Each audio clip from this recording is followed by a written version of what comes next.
Welcome to the Sacred Designer Podcast. I'm your host, Alyssa Martin, kitchen and bath designer, entrepreneur, artist, and creative soul behind the Kitchen and Bath Digest. This is a show where we weave soulful design into every space and redefine what it means to create with intention. Here we don't just create beautiful homes, we design from the heart, embracing both the practical and spiritual. By pressing play, you'll be joining a community that creates not just for function, but for a sense of sacred space and personal alignment. On this podcast, you will learn to merge the art of design with soulful living, turning every remodeling project into a journey of self-expression and holistic beauty. This isn't just about kitchens and bathrooms, it's about embracing design as a path to a richer, more beautiful life. So let's step into this sacred designer together and create spaces that resonate with your soul.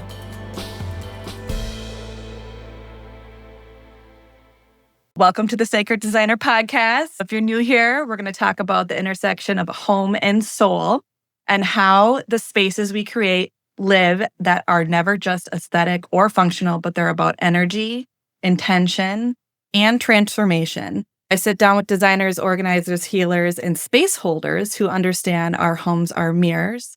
And when we shift our spaces, we shift our lives, whether you're remodeling your kitchen, or you're organizing your home, rearranging a closet, you're in the right place to believe that it's deeper than it actually looks. Here's Cait, founder of Spaces Organized in Style, and she is a life coach and professional organizer and is a visionary force behind Spaces Organized in Style, and she is prominently a holistic residential organizer, and that is what her firm's about, and revolutionizing the concept of the tidiness and the harmony in living spaces. And her passion is for helping individuals and families achieving lasting and transformative results through organizing in the divine force behind her remarkable success is that. So as an expert in the field, Cait firmly believes that true organization goes beyond merely decluttering physical spaces. It involves nurturing the whole individual with her unique personalized approach. And she strives to create environments that promote emotional well-being, mental clarity, and overall life satisfaction. So would you say that's you in a nutshell? It seems like a little bit more than a nutshell, but yeah, that's basically it. It's a love story. I'm really glad you're here. I know you're really busy. I think about like where I was, where you are at this point, it feels like such a lifetime ago, but love to see you kind of, on the socials and growing into your motherhood. One of my questions is when you're doing a custom home organization and you help people find their spiritual practice, is that something that you also do? Or you're still offering that? Do you see those things as two different things, or do you find those kind of as like a collaborative thing? That's a good question. I think it's more of, it depends on the client. Like when I can walk in and I can already see, because we are in the most intimate spaces of their lives, and everything is on display. Good, bad, the ugly, all of it. So you can walk in and sort of get a sense of like where somebody is already at. Do they have things on the walls? Do they have things on display? And if they do, then I just lean into whatever that might be. If they don't have anything though, it is kind of interesting as the conversation unfolds, what they're willing to disclose and what their comfort level is. And then we just sort of kind of push the boundary and the envelope a little bit with that. But I do think that it's probably siloed initially, and then we sort of bridge the gap as that relationship forms and as their comfort level starts to build. Yeah, that totally makes sense, because that's kind of like one of my first questions is when you first enter the home, is there anything, practically speaking, that you necessarily notice right away, or do you feel anything, or what is that like for you when you first walk in? I know you just said that you notice certain things, but what does that feel like? I honestly think like the first thing that we notice is body language. How is the client feeling? What are they sort of giving off as we're walking into their home? Because we don't take it lightly that we could be the first people who have come into their home in 5, 10, 15 years. They may have a level of shame and embarrassment and a level of guilt around what the state of their house looks like. I'm constantly reading, how are they feeling? Am I just allowed in the front entry space and they're not allowing me to go deeper? That's fine. We're going to sit there and we're going to chat for like 5, 10, 15, 20 minutes. I've stood in an entryway for 3 hours before the client was finally ready for me to walk through the rest of the house. That's what I'm first picking up on with a non-judgmental tone is, what is their body language? How are they feeling with me even being in the space? That's a big feeling, like shame in general and just guilt. Like that's wild. So that's very revealing for. Yeah. Absolutely. Is there any other things that you've noticed or felt like when you first walk in? I mean, I obviously like pick up on the vibe of the house. Is like, what is the state that the house is currently in? And it's interesting to see like how is the family functioning in that space? How are the residents of that household, moving about in the areas? What is sort of feeling stuck? What is feeling like the energy is just flowing? But, initially we can't progress unless the client is emotionally ready to progress. So we can only do so much physical. They first have to be ready like internally to do that work. I just want to read them. I want to read their energy and I want to pick up on like what are they feeling? Were there certain words that I said that I sort of got a response out of that good or bad? And then, okay, now I know that was a trigger word. I'm not going to go with that direction again. Or they really like the language I used over here. Let's push it and go this, direction. Okay, that makes sense. So what's like the most common thing people are asked for you to organize? Is there any difference in between how they ask or what it is that you end up doing? Or is there a common thread there? There's not really a common thread because we sort of like, we get the gamut of everybody, whether that be pre-packing and organizing or downsizing. But the downsizing, even in that, has such a negative connotation. So we switch it to right sizing. Maybe we don't need as large of a home that we're living in, a 4-bedroom, 3-bath house. Just doesn't make sense anymore if all the kids have left the home. And that's just so much upkeep. So we switch it from downsizing to right sizing. And then the client's mind, they're no longer like, oh, that chapter of my life is over with. It's like, yeah, this is the natural progression of where things are supposed to go. We're right sizing the home for what you actually need. But so there's not really like a common thread. We really do get everybody, even new parents, the influx of stuff that comes in with a baby, all of that. So we see everybody. It almost like to me, what I think of, what kind of comes through is that it feels like you're almost recalibrating like new energy flow and kind of like reformatting that. Yeah. Would you say that kind of like? Yeah, I think that's really interesting, actually, that thread, like that thought process, because yeah, it is a recalibration, not just if there's somebody who comes into the home like a new baby, but also we work with people who have recently been widowed or divorced. And that is one of the areas that we talk about is a life transition. And that could be anything. It could be a new job. It could be a loss of a job. It could be the in-laws moving in. I mean, there's so many things that happen in life transition that really disrupt the flow of the home that we sort of, like you said, have to go back and recalibrate. Yeah, definitely. I mean, do you ever help people find their spiritual place?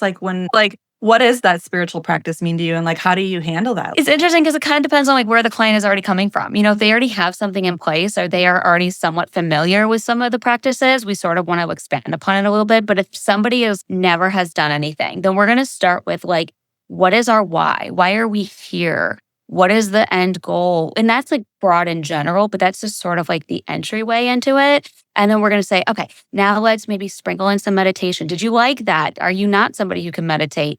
Do we need some ascents to go in through the home as we're working? How does music feel? Where can we sort of like push it a little bit? And the interesting thing, with spiritual practices is that everybody sort of has their own little tools in their toolbox. And we have a bunch of tools that we can throw in with our clients. It's just what are they going to gravitate towards and what feels most comfortable and aligned for them in that moment.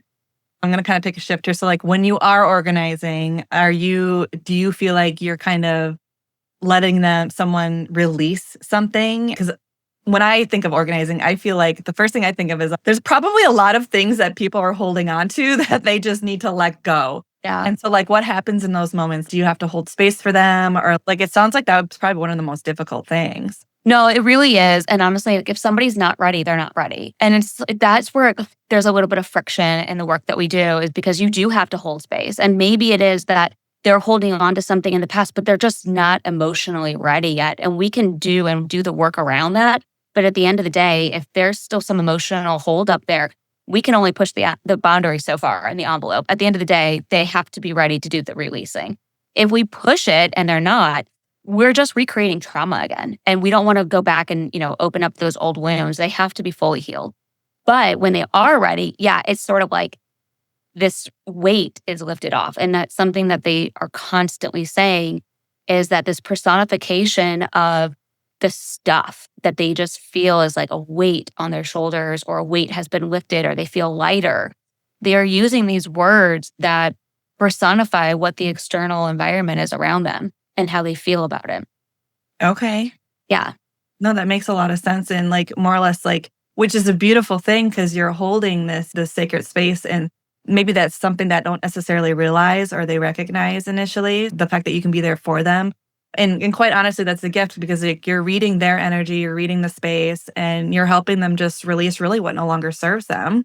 Yeah. In a way, and maybe in a way that they don't even realize, creating room to be more aligned. That's kind of like how I interpreted it, at least. I think it's true. And I think a lot of like the energetic healing work that happens is stuff that is not conscious to the person that it's happening to, and it doesn't have to be. We can be doing things energetically that serves them that they're not even aware of, that they just feel a shift in the energy with us, with their home, with their stuff, and they're just ready to let it go.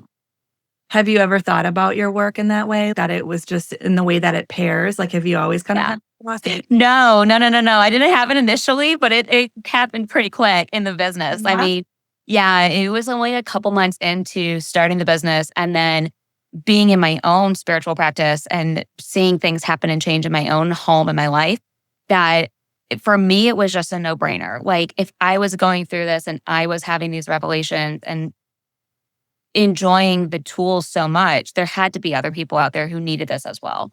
And so it was just a natural blend of like wanting to share what I had learned, but also feeling really jaded with the industry of like making everything look beautiful and pretty and putting, buy this container and it's going to fix everything. I was like, that's not what's going to happen.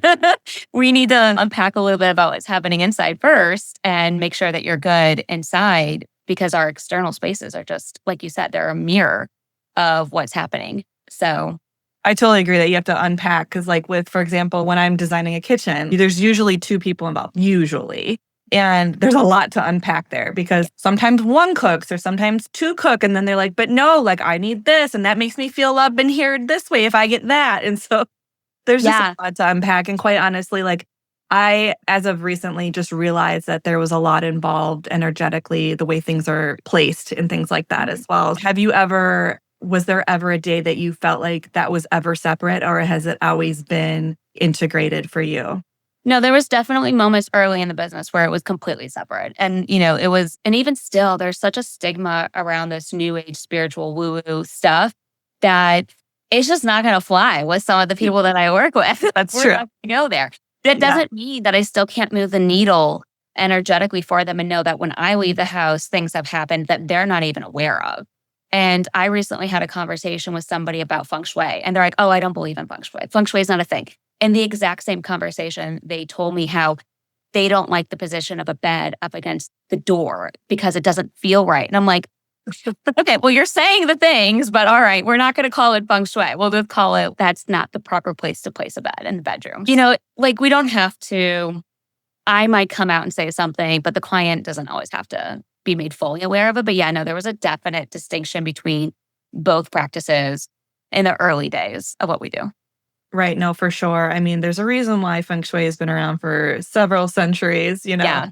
But I definitely tap into that too sometimes. It definitely sounds like you're helping people find clarity and peace and just alignment, whether they know it or not. I mean, sometimes people are aware, but sometimes they're not. That's just kind of how it goes. But yeah, in my work, I definitely blend, that vision and just, the practical energetics of it. And you just kind of have to go with the flow of what they're offering to you. Because sometimes you can't just, like you said, you can't be too woo-woo sometimes. But right. But it's amazing when you get those one clients who are just going to totally geek out with you on it. And then you're like, this is my tribe. These are my people. Like, let's deep dive into this. Let's do a breathwork session ahead of time or whatever we can do. And that's like just amazing to get those clients. Yeah. And then like all of a sudden they kind of turn to me and they're like, well, hello, sister. And I'm like, hi. Yeah. You're like, hi. You. I love those clients because then you're like, okay, there is these people out here. We could do this. Yeah. They're like, why do you have a 200-pound amethyst in the corner? And I'm like, well, Yeah, just don't worry about it. It's really a good opener for me. Okay. So I think that says a lot about you. It says a little bit about me, but let's talk a little bit more about like your home. I don't know if you have anything to say about that. Let's say if your home could speak, do you think it would have anything to say to you? Or, I mean, I know it's okay if you don't have an answer for that. Do you feel like you or also a good way to put it is like, are there certain practices that you initiate for your clients that are big ones for you too? Yeah, energetic reset at the beginning of the month is huge for me. And when I can, clearing out the front of my home. So the windows, the door, the entry space, making sure that the energy is ready to be flowed in for the new month. That's huge. Yep. Yeah. There's so much that you can do around like the entry space of your home. In feng shui, recently learned like the water is such a big aspect of that and having a water feature. So I bought this little water fountain that now sits at the front of my door and just making sure that nothing is blocking the front door because that's where all of the energy of the house is getting flushed into. We don't primarily use our front door that much, but I am trying to incorporate going in and out of the front door more often, making sure so funny, we actually had a coat closet that when you opened the front door, you'd hit the wall of the coat closet. And I was like, no. So one of my pregnancy projects was to take down that coat closet. And I did. I took a hammer to it. I took it in my girl. Oh my gosh. I was tiling my backsplash like 5 months pregnant. I was nesting hard. Yeah. Yeah. The nesting project. That's right. I was like determined to get that wall out before baby arrived. I was like, we're not having this. This is such bad flow of energy. So I really do incorporate making sure my front entry looks great when I can. Cobwebs, taking a leaf blower to the front, making sure any leaves are swept out. It's also really great energy to put like high value coins underneath your front doormat. So I do that. Yeah. Yeah. Blowing like a handful of cinnamon in through my front door. And if I can't do that, making sure I have like fresh cinnamon sticks or if I have a paper bill and writing like what I want for that month on it. That's always really important. I've got like sprays that I spray around everything. Sounds like it takes it's like a whole day event for you. It's like a day event. Yeah. So if I don't get to it, I'm like, okay, well, the energy's still there, like on the second. So if I have to like not get to the first of the month, I always do the second. But I always try to go around and I sage the house like every couple of weeks. I make sure like we have Palo Santo. If like a disruption happens in our lives, I always like to make sure we sage it afterwards and clear that energy out. My house right now is just in such a state of transition. Baby has definitely brought in a lot more than I initially thought she was. Amazon is being delivered like every day and it's kind of stressing me out. So our house would be called a state of transition at this point. 1,000%. It doesn't stop, girl. Between all the gifting and the needs and all the things, we literally have a playroom at this point. Yeah. Yeah. And I think too, my design aspect has completely shifted since baby, which I did not expect to happen. But like post baby, now into prints and wallpaper and area rugs. And I was complete minimalist. Like I did not want anything fringe or excess. And now I wouldn't say it's excess, but I do like a little bit more flair. And so again, just transitioning in the home, not cluttered by any means, but just adding a little bit more personality that I didn't initially have. Okay, that's cool. I love that. Yeah. Is there other elements that we haven't covered that you feel like illustrates more of what you do? No, it really is like the blending of the energetic spiritual space and the client's home. And I think that initially clients don't really recognize that there is such a connection. But after our work together and during our work together and through conversations or examples, and maybe even some homework assignments, they may start to pick up on the fact that their house is that external reflection of what's happening inside. And that might be uncomfortable to look at because oftentimes, like we go back to being some shame and embarrassment and guilt. I would say particularly around women, but that's not always the case. We do get a lot of clients who are males and they also feel that way. But that's hard for them to look at and they sort of have to be ready to do that work to get the lasting effect that they're looking for. And if we don't dive into the internal spaces first, the external is never going to stay organized. It's always going to revert back to what is comfortable, even if that is something that they dislike. Yeah, I totally agree. I've kind of always circled back to not finishing like the planning process of a remodel or not organizing that room or that closet. It's always comes to around being an energy block and finding that flow of how to release it. And it's very emotional. Yeah. Yeah. And however we can like sort of ease that emotional angst to the client is helpful. But honestly, one thing I learned in a plant medicine ceremony a couple years ago is that the only way out is through. Like you have to go through it in order to get out on the other end. And that's it. Like it sucks, but the more that you keep running from it and turning away from it, the harder it's just going to be. you really do have to sit in it and you have to just go through it to get out on the other side. Totally agree. I love that. Okay. I have a quick lightning round. You want to Okay. do it real quick? Okay. Yeah, let's do it. All right. So, what's one small shift in a home that creates the biggest transformation? A routine. Ooh, okay. Yes. I love that. Favorite thing to organize? Probably a closet. I love when clients have like beautiful clothing and then you create this like beautiful artwork just in their closet. I love it. Love that. I would love if I could design it and then you could put it in. I think that's Yeah, yeah, I know. We work like hand in hand. Yeah, 100%. Yeah.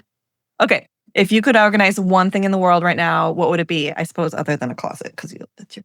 We're actually about to head out to do a kitchen space and I'm really excited for this one. The client has given us like carte blanche to do whatever we want and I'm thrilled with it. I'm excited. I feel like the pantry would be a good spot. It is. A pantry. Yeah, yeah, pantry. Yep, pantry and closets. Yeah, it's exciting. One word that describes how you want people to feel in their home.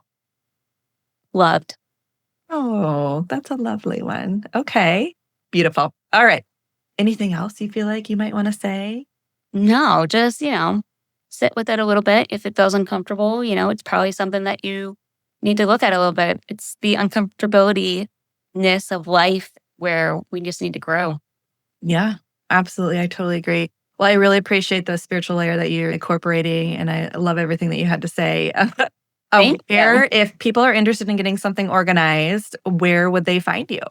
On our website, spacesorganizedstyle.com, Instagram, we don't really hang out too much on TikTok, but supposedly we do have it. But I would say Instagram and our website are the best places. Perfect. All right.